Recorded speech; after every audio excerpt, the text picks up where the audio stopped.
Bonjour à tous, j'espère que vous allez bien. Je vous retrouve en ce 4e jour du mois de décembre avec une vidéo où l'on va préparer mon voyage. Au moment où vous regardez cette vidéo, je suis déjà probablement sur la route pour aller à ma destination. Je pars à Londres pour quelques jours et bien évidemment je vous emmène avec moi. On va faire des petits vlogs tous les jours, tout ça, ça va être sympa. Mais là, aujourd'hui, ce qu'on va faire, c'est qu'on va préparer ma valise ensemble. Comme ça, vous voyez ce que j'apporte avec moi. Un petit peu aussi en mode zéro déchet. Et je vais également vous donner des petits conseils, des occupations et des choses à faire tout au long du voyage si votre trajet est relativement long. C'est parti! En soi, je vais utiliser ce sac là, c'est un sac de randonnée de chez Decathlon que j'ai acheté il y a un an, à peu près de 40 litres si je ne dis pas de bêtises. J'avais pris justement cette taille là parce que c'était la taille qui était autorisée dans les avions et tout ça, pour en gros ne pas avoir à traîner de valise. Je trouve qu'un sac à dos c'est quand même beaucoup plus simple pour voyager. Donc du coup cette année pour partir je reprends celui-ci. Avec ces sacs là, ce qu'il faut faire c'est mettre ce dont on va se servir en dernier tout au bout, parce que c'est pas comme une valise, on peut pas l'ouvrir et après choisir ce qu'on veut prendre ou autre. C'est vraiment essayer de faire le plus simple possible. Donc en gros tout ce dont on va se servir à la fin tout au fond et petit à petit reprendre ce dont on va se servir. Donc vous me connaissez, j'ai bien évidemment dans cette petite pochette là tout ce qui est les serviettes hygiéniques lavables, la cup et tout ce bidule au cas où j'ai mes règles pendant le voyage. Dedans il y a tout ce qui est les sous-vêtements. Après j'ai des chaussettes en vrac. J'ai pris tout pile le nombre de vêtements qu'il me fallait pour le nombre de jours où j'y vais. Le truc dont je vais avoir besoin en dernier c'est ma tenue de départ. Enfin de départ pour rentrer en tout cas. Donc forcément le jogging va aller tout au bout.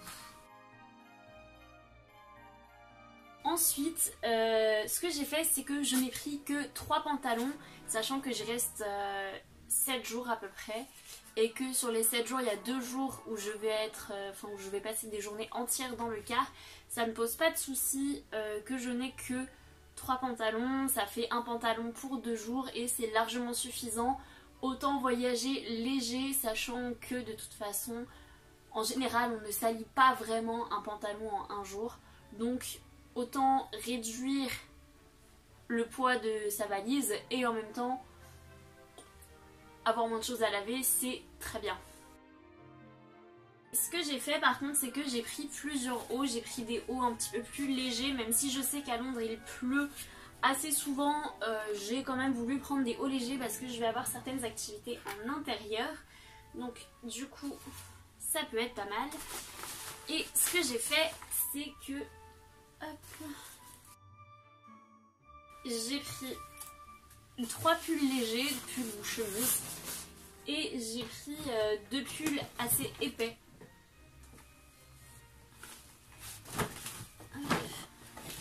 Avant le deuxième pantalon, ce qu'on va faire c'est que vu que j'ai prévu de faire du sport là-bas, on va mettre la tenue de sport à ce moment-là parce que ça coïncide plus ou moins à la date à laquelle je dois y aller. On met le deuxième pantalon. On va caser quelques t-shirts. Pour les t-shirts, vu que c'est quand même ce qui est le plus proche de la peau, j'en ai pris un par jour. Après pour les pulls, comme je vous l'ai dit, j'en ai pris 3 assez fins, 2 épais. Ça fera largement l'affaire. Là il y a tous les vêtements et derrière les vêtements j'ai une petite pochette dans laquelle on va mettre ce dont j'ai besoin pour le sport. Donc mon strap et mon ruban adhésif pour mon genou parce que j'ai toujours mal au genou quand je cours. Et là on va courir sur pas mal de kilomètres quand même pour quelqu'un qui n'a pas trop eu le temps de se réentraîner. Deuxième chose que je vais mettre dans la pochette c'est ce petit spray qui est une brume pour le sommeil composée de camomille, de vanille, de lavande, toutes ces odeurs, et d'orange aussi, toutes ces odeurs un petit peu qui vont nous relaxer. Quand je ne suis pas chez moi et que je suis dans un endroit que je ne connais pas, je suis assez stressée, j'ai pas mal de mal à dormir si je ne suis pas vraiment fatiguée, et du coup ce shit là m'aide énormément.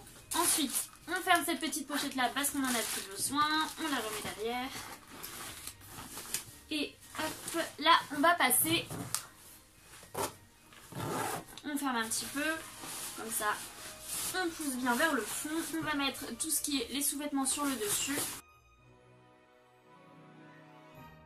Je pense que vous vous en doutez, quand on veut essayer de voyager sans prendre trop de place, tout ce qui est pliable ou qui peut être en format voyage, on adore.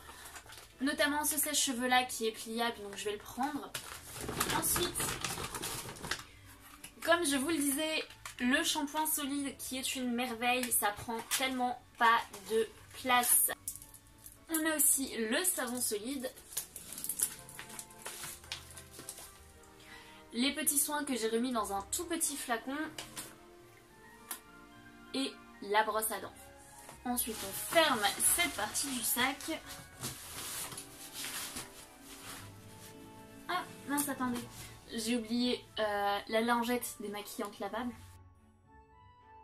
J'ai des poches sur le côté, elles vont bien évidemment servir.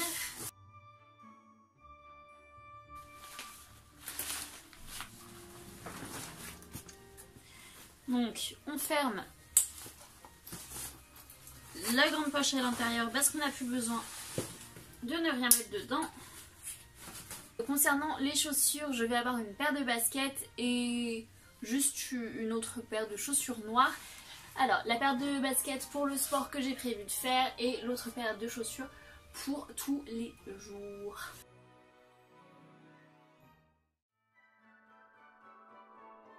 Ça, c'est la valise. Et là, ce qu'on va faire, c'est qu'on va prendre un petit sac que je vais garder avec moi, dans lequel je vais mettre tout ce qui est la caméra, l'appareil photo, les écouteurs et surtout mon repas pour le soir où je vais partir. Et également de quoi m'occuper parce qu'au final j'y vais en car et du coup le trajet va être très très long. Au niveau des occupations que je pouvais vous proposer, en fait je me suis rendu compte qu'elles étaient relativement simples. Vous pouvez tout simplement lire un livre si vous n'avez pas trop mal au ventre, mal à la tête, envie de vomir et tout ça quand vous êtes en train de lire et que c'est dans les transports. Ou alors vous pouvez tout simplement écouter de la musique, dormir si le trajet se fait de nuit, regarder une série ou un film, apprendre une nouvelle langue. Il y a énormément de choses en fait que vous pouvez faire.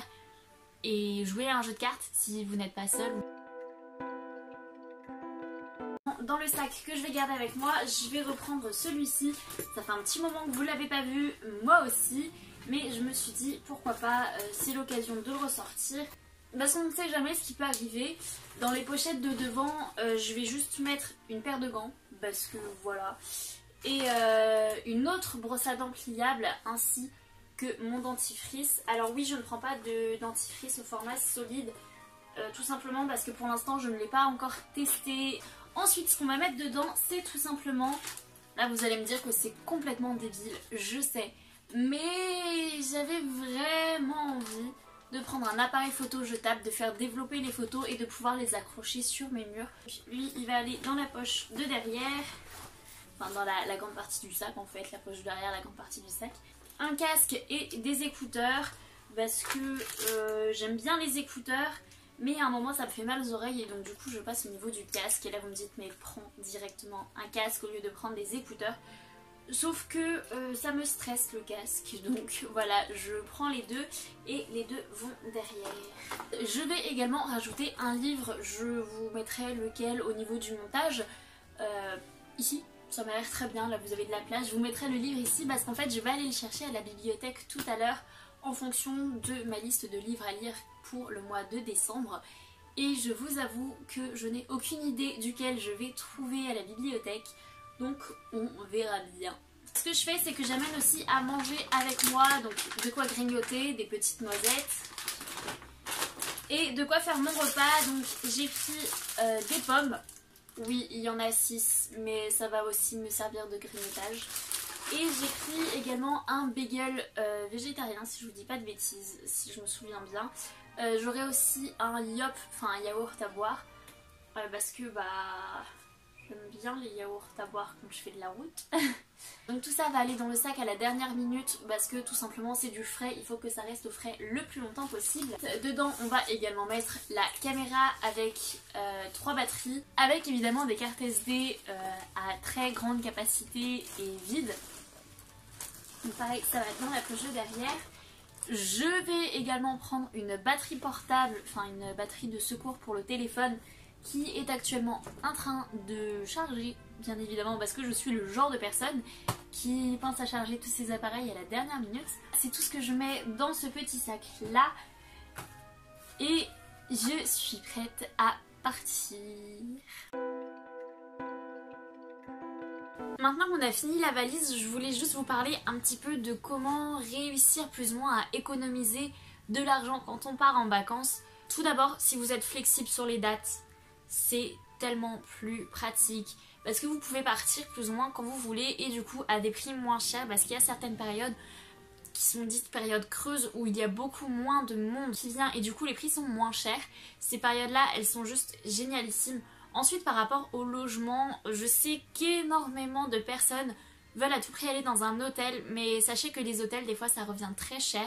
Et au final, aller loger chez l'habitant, c'est très bien, vous payez moins cher, vous avez la culture parce que l'habitant, il est là pour vous. Enfin, il vous fait découvrir des tas de choses. Si vous ne voulez pas être chez l'habitant, vous pouvez toujours louer son logement, notamment sur Airbnb, ou évidemment, vous pouvez louer tout type de logement.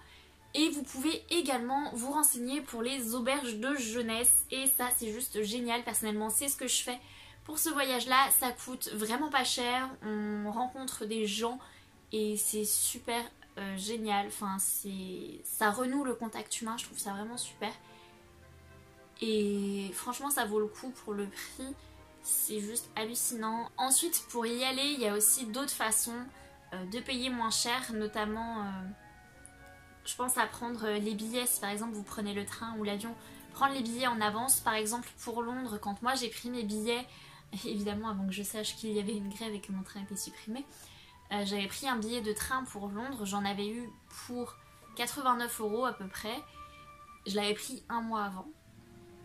Et au final, là j'ai regardé il y a 3 jours, le billet est à plus de 298 €, donc c'est pour vous dire à quel point la différence de prix est immense.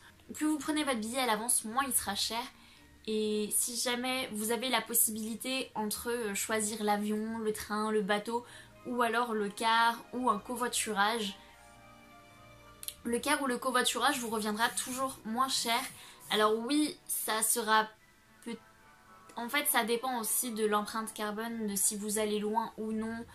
Et je sais que c'est pas forcément simple de regarder tout ça et que en car par exemple on prend beaucoup plus de temps qu'en avion ou en train, mais au final moi je trouve quand même que si on est flexible sur les dates et qu'on ne veut pas payer trop cher, le car, l'auberge de jeunesse et préparer un maximum de choses ici en France, c'est le plus simple. Par exemple pour si jamais vous voyagez à l'étranger, moi je vais aller le faire tout à l'heure pareil quand je vais aller à la bibliothèque. Je vais échanger mon argent ici en France dans ma petite ville parce que c'est tout simplement plus cher et les frais de change sont également beaucoup moins chers. Parce qu'une fois qu'on arrive dans le pays concerné, en fait, ils vous mettent des frais supplémentaires parce que forcément c'est là où il y a le plus de touristes qui échangent leur argent. Et au final on y perd pas mal, alors que si on le fait directement là où on habite, et ça nous revient quand même beaucoup moins cher. Donc voilà, la vidéo est finie, j'espère qu'elle vous a plu. Si c'est le cas, n'hésitez pas à mettre un petit pouce en l'air, à me dire où vous comptez partir en vacances cet hiver si vous partez en vacances. Et je vous dis à demain avec une prochaine vidéo. Bye!